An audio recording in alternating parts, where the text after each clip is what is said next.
Voters and friends of Chua Chu Kang, the last 5 years has been an eventful term as the economy emerged from SARS and recovery began to pick up in 2008. Crisis struck again with the global financial crisis. Towards the end of 2008, our economy began to slow down.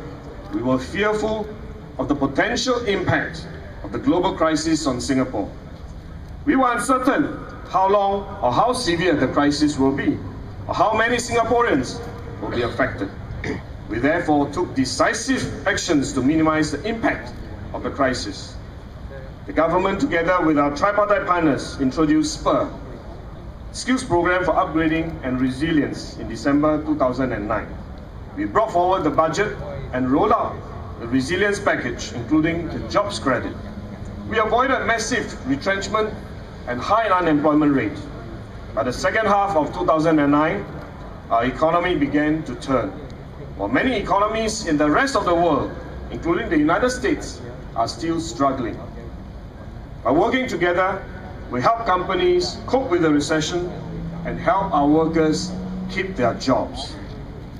In the first quarter this year, we saw the economy grew by 8.5%. 23,000 jobs were created, while unemployment dropped to 1.9%. For the whole year, we expect a healthy growth of between 4 to 6%. NWC just announced their recommendations that employers should give their workers higher total wage increases this year. This is indeed good news. But how do we ensure that Singaporeans' wages will continue to grow over the long term and not just this year? Many opposition parties also want to raise wages. This is an outcome I'm sure all parties wish to achieve. But it is important for us to consider which idea will really work. It's like running a race. All of us want to get ahead and win. Many have different ideas how we can win. One way is to get rid of all those that can run faster than us, so that we are the only one running, and therefore we can win.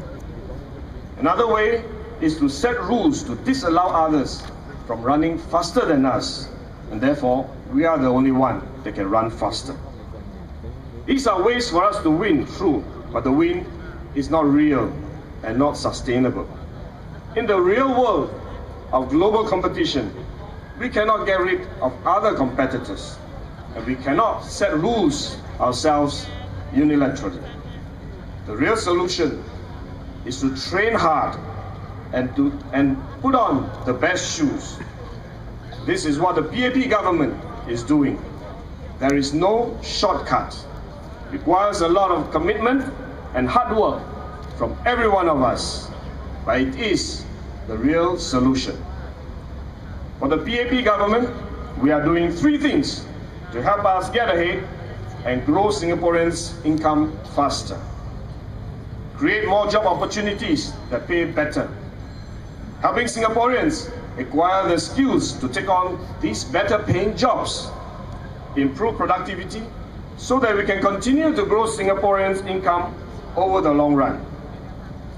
First, creating opportunities. We must continue to put in the right policies to keep Singapore competitive so that we can attract good investments and create more and better jobs for us. I Am Flash is a recent example of how we were able to create good jobs for our workers. However, if we adopt the wrong policies, we will not be able to attract these investments, or worse, good businesses already here may decide to scale down or move out. We will lose jobs, Singaporeans' income will fall, and Singapore will lose. This is why we must adopt the right policies to achieve sustainable growth and create jobs. But as we create new jobs, we must also help Singaporeans take on these jobs. New jobs often require new skills and new knowledge, and that is why training is so crucial to help our workers become more productive and more competitive. Next, we will need to also improve the businesses and jobs that are already here through productivity improvements. If we can achieve our target of improving our overall productivity by 2 to 3% every year over the next 10 years, we will be able to raise income by 30%, even after adjusting for inflation. To focus employers on productivity improvement rather than to focus on relying on low-wage, low-skilled foreign workforce, we have to moderate the demand for foreign workers and raise their quality. Our foreign workers are still needed to help us build HDB flats and the MRT lines. We need to prevent an over-dependence on foreign labor. We need them, but having too many of them is not good for us. We need to calibrate our policies carefully to achieve a fine balance. We do understand the concern of Singaporeans on the pace of growth of the foreign workforce. We feel a sense of discomfort and anxiety when we see them at our workplace and in our community. A resident shared with me just this morning at Teck Whye Market when I made my rounds that he was a PMET in an electronics company. He felt very unsettled when his company started to employ engineers and technicians from overseas. Although his own job has not been affected, I spent half an hour explaining to him what we are doing to help our local PMETs move ahead. And our interest is always to ensure that Singaporeans will eventually benefit from growing our economic pie. I think at the end, he was reassured, but I know the anxiety in his heart will not go away for some time. This is natural. For the lower skilled work permit holders, the dependency ratio framework or quota system ensures that companies need to employ local workers first before they can employ foreigners. And the higher the ratio of foreigners to locals they employ, the higher will be the levy they have to pay. We have announced a series of increases to the levy and the tightening of the dependency ratio tiers to moderate demand for foreign workers under the work permit and S-Pass framework.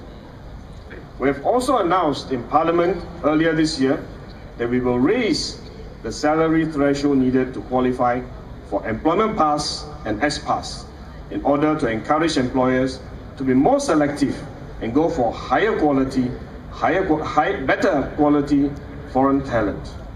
This way, we will tilt the balance significantly in favor of locals.